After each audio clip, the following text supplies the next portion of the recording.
All right, so thanks for joining me. My name is Jeanette McLeod, and I'm a Platinum Leader with Young Living. Tonight, I wanted to talk to you about a very real issue I've been facing. And if you've been in network marketing for a long time, you might have had the same struggle. But more importantly, I don't want you to have the same struggle I've been going through for about the last 3 months. And the struggle I've been having is called paralysis by analysis. And it has been very stifling. And what has happened to me, I'll just tell you kind of what's been going on with me as just a caution for you to not be paralyzed by the amount of stuff that's available. So I have my big stack right here, and resources are super important, and resources are super important when we first start out. We want to read the books, we want to know how to do this, what to do, but the one thing that I've found is it's really easy to be very overwhelmed. So as soon as we start, somebody gives us the 4-year career, and we read the 4-year career.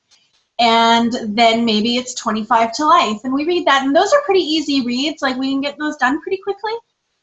But then we're introduced to Sarah Robbins, Rock Your Network Marketing Business, and then we're introduced to Eric Worre and his GoPro, and then, well, we better read Brian Carruthers because he's got like the Bible of all network marketing, and he's got another one that's actually really good, or Think and Grow Rich, or all sorts of supplemental things that are in the industry. And the trouble here is that you become completely paralyzed by the amount of information that you have. And you wonder to yourself, where do I even start?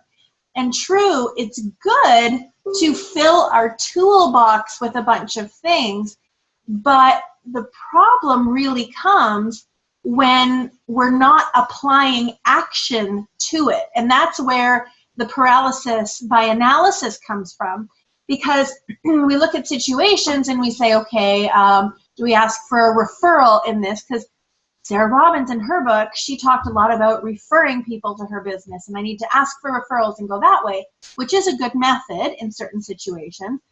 Or maybe there's the indirect approach or the direct approach, and we've talked about that before, and we see that in the books.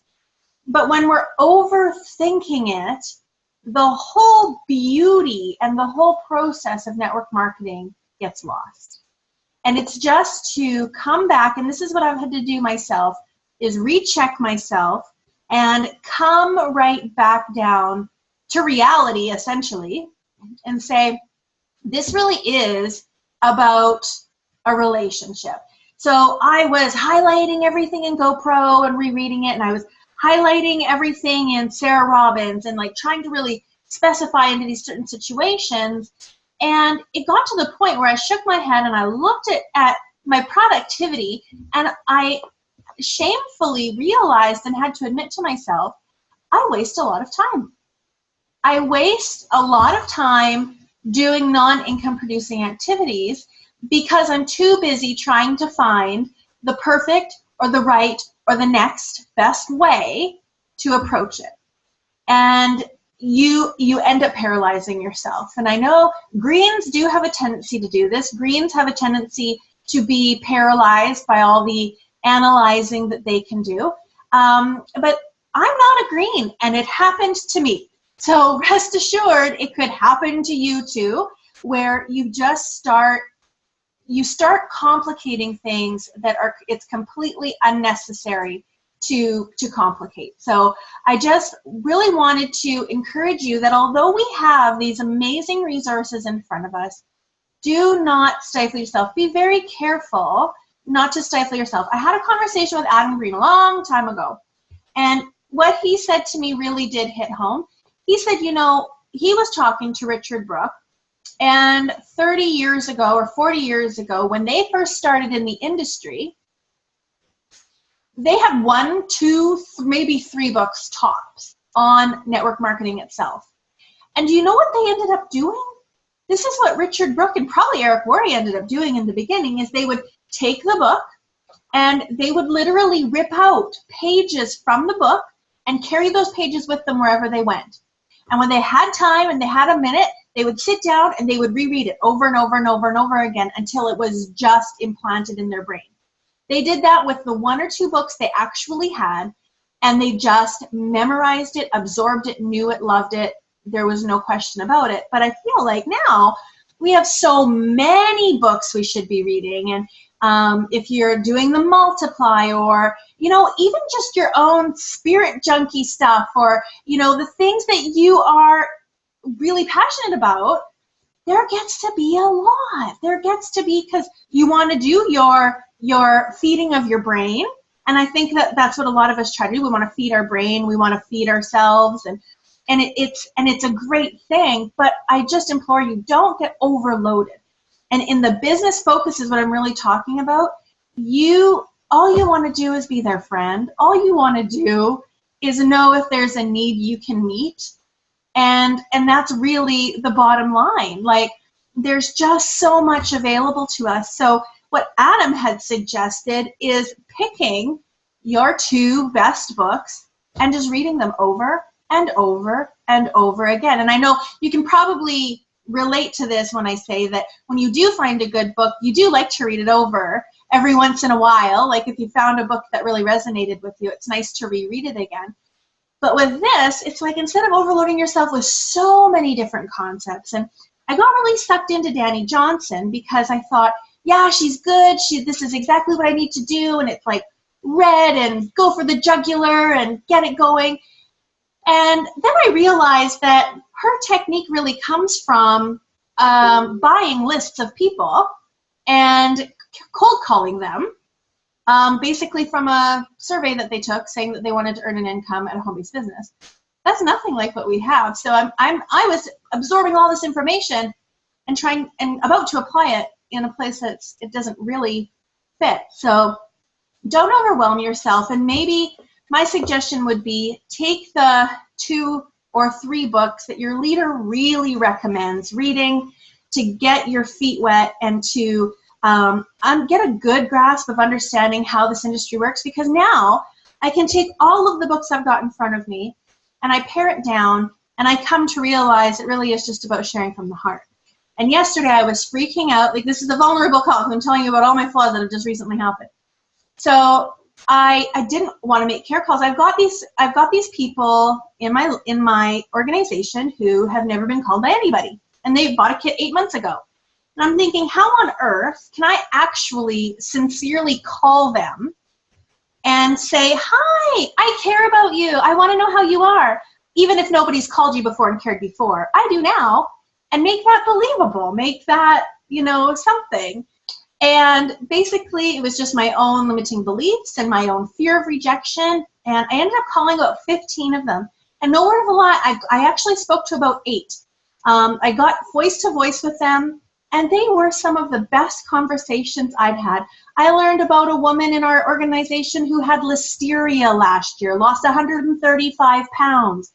She's still fighting the bacteria. And it was just fascinating. And I think to myself, this is really what it's about. It doesn't matter what next book I read or what I've got going on, or, oh, they read John Maxwell's 15 laws of whatever his next laws are. And it's okay if you don't. It's really, really okay if you don't, or if you save it or buy it and put it on the shelf for now. Or if you were reading a book and it didn't resonate with you and you stop reading it and you just get back to basics and pick the books. If Eric Worre's Who You Love, I liked him better than I liked Sarah Robbins. So that's the book I should go back to. And that's the book I should look at. And it's just his simple steps. It's all been laid out for us before. So I just encourage you that this has been done. Don't recreate the wheel. And really don't overcomplicate things, because I have found myself just in this spinning paralysis. And it is not a fun place to be, and that's not where I want to be. My organization suffers from it. I'm not doing the things I'm capable of doing, and that's not being a very good role model. So Sandra asks, well, what would be my 2 picks for books that I would definitely recommend? I guess I have to be careful because you want to talk about somebody's color. And I think that I've had some, this does not make me sound judgmental, but I've had more of the feminist women where I would recommend Sarah Robbins, who can relate to a woman and woman power and that kind of thing. So I think that that is a great book. Eric Worre resonated with me huge. I ate up GoPro, totally believed it, love everything about him, love his straight shooting style. And I think the For Your Career would be one that I suggest simply because it was how I was introduced, and it is a nice book to just very easily lay out why it's not a pyramid scheme and how that kind of, what's it called, just the momentum of the organization can grow. I love Mary's suggestion. I love Big Al. I think he's just so good.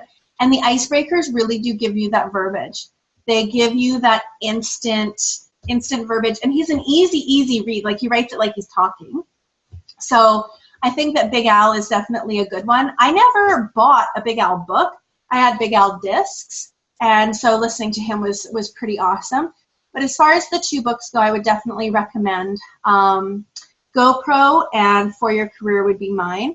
And then, of course, as it gets into it. But again, the point of this call really was, don't overwhelm yourself with, now I have to read this one, and then I have to read that one. And that it's great to keep a running list of books that you want to read, but don't lose vision. Don't lose focus of what it is we're really doing. And it's just a conversation, and it's just caring about people, and it's just helping them to meet a need that we might be able to fill.